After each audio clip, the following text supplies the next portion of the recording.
All right, today we are diving into one of the most profound and honestly mind-bending ideas in all of physics. And this isn't just about weird particles and complicated math. No, this is the story of a fundamental disagreement, a battle between the greatest scientific minds over the very nature of reality itself. And it all kicks off with a puzzle that really bugged Albert Einstein. He was grappling with this idea from quantum mechanics called entanglement, and he just hated its main implication, famously calling it spooky action at a distance. He just could not get his head around the idea that the universe could work in such a bizarre, almost magical seeming way. And that is the big question, right? What if Einstein was wrong? Think of this as a kind of cosmic detective story. We're pitting our own common sense against some really startling experimental evidence. It's a showdown to figure out how the universe actually works. So let's get into it. Okay, so to really get what this battle for reality is all about, we have to go right back to the source of the whole problem.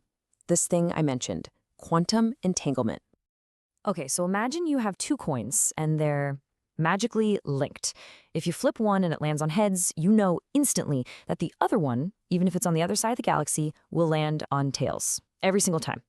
That's kind of what entangled particles are like. They act as one single system. And it's this instantaneous link, which seems to break the cosmic speed limit, the speed of light, that bothered Einstein so much.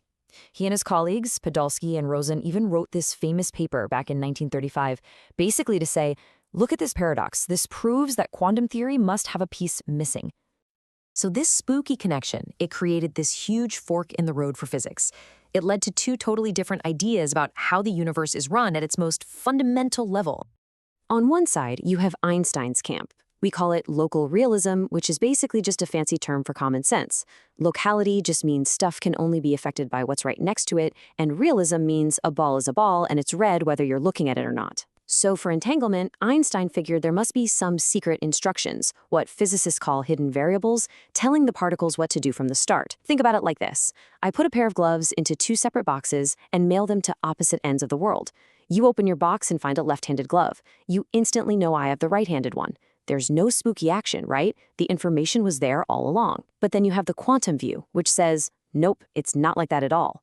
The universe is non-local. That spooky connection is totally real, and a particle's properties are genuinely fuzzy and undecided right up until the moment you measure them. Now, for decades, this was just something for physicists to argue about over coffee.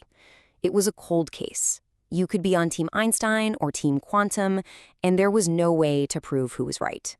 That is until one physicist had a stroke of genius and figured out how to put reality itself on trial. And that physicist was John Stuart Bell. Back in 1964, he had this absolutely brilliant insight.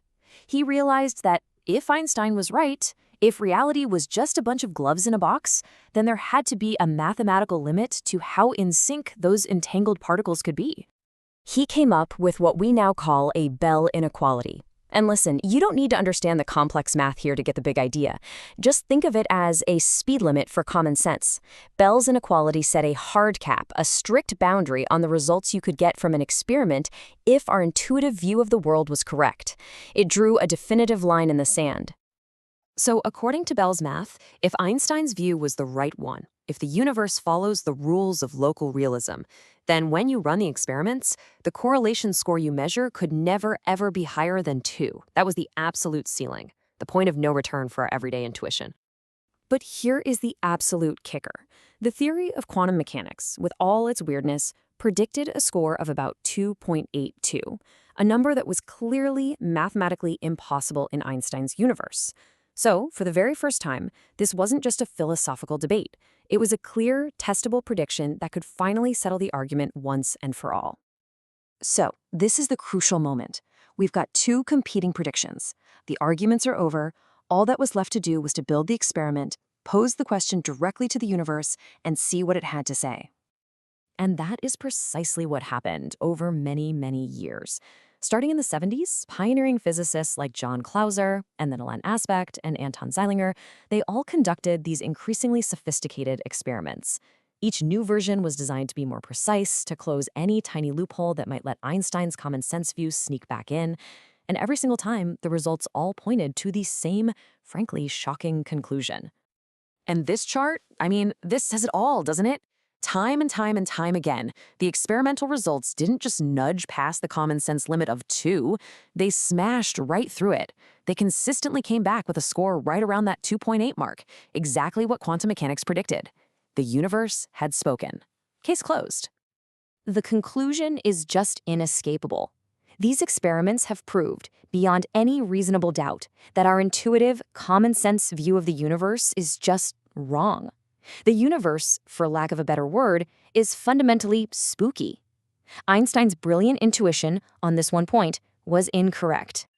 I mean, this is a huge deal. This result forces us to throw out some of our most basic assumptions about how the world works. So what does a world without local realism even look like? What does it all mean? Well, first, it means the universe is non-local.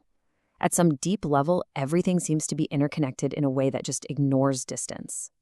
Second, it suggests that reality itself isn't some fixed, solid thing. The properties of a particle might not even exist in a definite way until we actually measure them. The very act of looking at something helps create what we see. And finally, it proves that our common sense, the intuition that works so well for us in our big everyday world, completely and utterly breaks down at the quantum level. You know, Bell's theorem didn't give us the final chapter of the book. It basically blew the doors off the library. It confirmed that the universe is profoundly stranger and more interconnected than we ever could have imagined. And it just leaves us with this one awesome, tantalizing thought. If reality is this weird at its very foundation, what other incredible secrets are out there just waiting for us to discover?